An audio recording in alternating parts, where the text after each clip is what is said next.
Hoy día 9 de noviembre celebramos también la dedicación de la Basílica de Letrán. Esta basílica es la catedral del Papa. De entre todas las iglesias de Occidente, esta es la primera en antigüedad y dignidad. Fue construida por el emperador Constantino hacia el año 320. La fiesta de esta dedicación ha de recordarnos que el ministerio del Papa, sucesor de Pedro, constituye para el pueblo el principio y el fundamento de la unidad. Y recordemos que el sueño y la oración de Jesús es que seamos uno, o sea, que seamos realmente una iglesia unida, en comunión, como Él y el Padre son uno. Por eso da tristeza que algunos, ya sean sacerdotes, obispos, laicos, hasta cardenales, no estén en la unidad caminando con el Papa y que se crean más que el Papa y que inclusive se atreven a criticar y hasta a condenar, juzgar al Papa y a la conferencia de los episcopados. Por esto recordemos que la unidad es el sueño y la oración de Jesús, y esta unidad se da en torno al Papa el día de hoy y siempre. Seamos iglesia y no seamos islas. Escuchemos hoy el Evangelio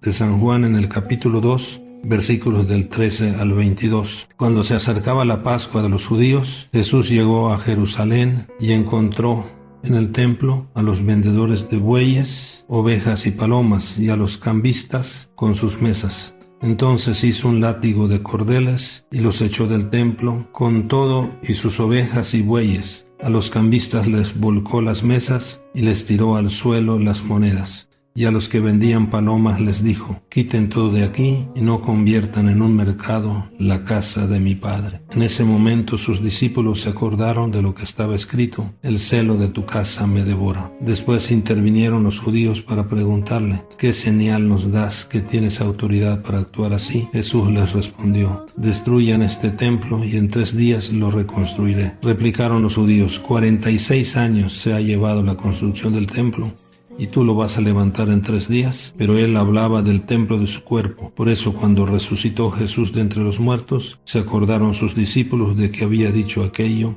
y creyeron en la Escritura y en las palabras que Jesús había dicho. Palabra del Señor. Mis queridos hermanos, la gran verdad es que Jesús nos dice que Él es el nuevo templo de la alianza nueva. Es en Él, en Jesús, que se encuentra plenamente Dios con el hombre y el hombre con Dios. Es también en el templo del corazón, en el templo de la intimidad de la persona, que se realiza el encuentro con Dios. Nosotros somos el templo que Dios quiere. Es en el templo material, casa de Dios, casa de todos, que tenemos un espacio privilegiado para encontrarnos como comunidad con Dios. Por esto el templo hay que cuidarlo y no hay que convertirlo en un negocio. Por esto no convirtamos pues en mercado ni los templos materiales ni nuestro corazón. Vivamos unidos al Papa como templo de Dios que somos todos. Que nosotros respetemos nuestro templo y respetemos los templos, y unidos al Papa seamos el sueño y la oración de Jesús, la unidad,